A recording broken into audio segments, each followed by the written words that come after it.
একটা খেলনা কিনে দাও না প্লিজ।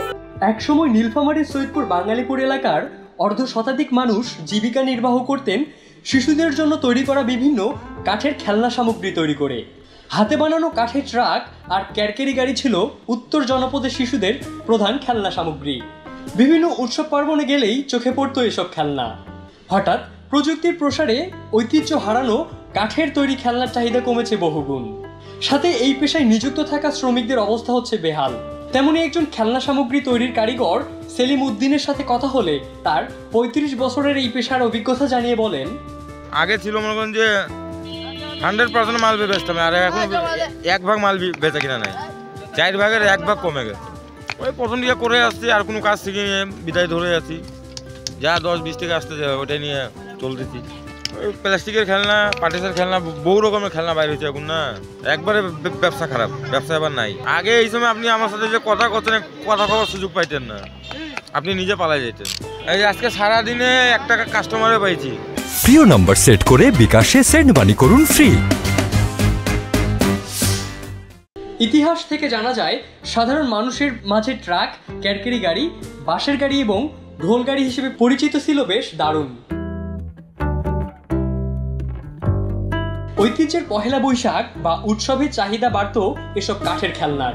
বিভিন্ন প্রান্ত থেকে পাইকারি দামে কিনতে আসতেন ক্ষুদ্র ব্যবসায়ীরা। মনে করো 100 গাড়িতে না হলেও 1-1.5 হাজার টাকা লাভ হচ্ছে, এখন 200-300 টাকা করে লাভ দেবে। এখন আমারও পোষায় না, আমারও নিকি পোষায় না। আগত নিকি দিয়ে বেচাইছিল না, তাই গাড়ি গিলে মনে করো যে দামে বেচাইছিল না হলেও 7-8 টাকা করে লাভ হচ্ছে, এখন 2-3 টাকা লাভ করা টিকিট। মাল খেলনা প্লাস্টিকের মাল বেড়েয়া এলে মালের টান কমে গেছে। এলে যে মালগুলো আসিল সেই মালের আগত মনে করো শৈলেরা দেখলে পাগলা হচ্ছিল, কারণ শৈলেরা প্লাস্টিকের অনেক রকমের খেলনা বেড়েয়া এলে মাল নেয় না। এই শিল্পটা বাঁচায় রাখবার জন্য এই আমরা কোনো রকম ধরিয়ে যা হারাও 200-300 করে নিকি অতে বেচাই, বেচে 2-3 টাকা করে লাভ হইলে আমার অতে 100 গাড়ি বেচালে কিসে নিয়ে আসবে ওঠে, এইটার জন্য আমরাও নিই। ছোটদের জন্য তৈরি করা এসব খেলনা ছাড়া যেন পূর্ণতা পেত না কোনো মেলাই। মোবাইল গেম কিংবা ভিডিও গেমে অভ্যস্ত হচ্ছে শিশুরা, ফলে এসব খেলনার প্রতি চাহিদা কমে যাচ্ছে সর্বমহলে।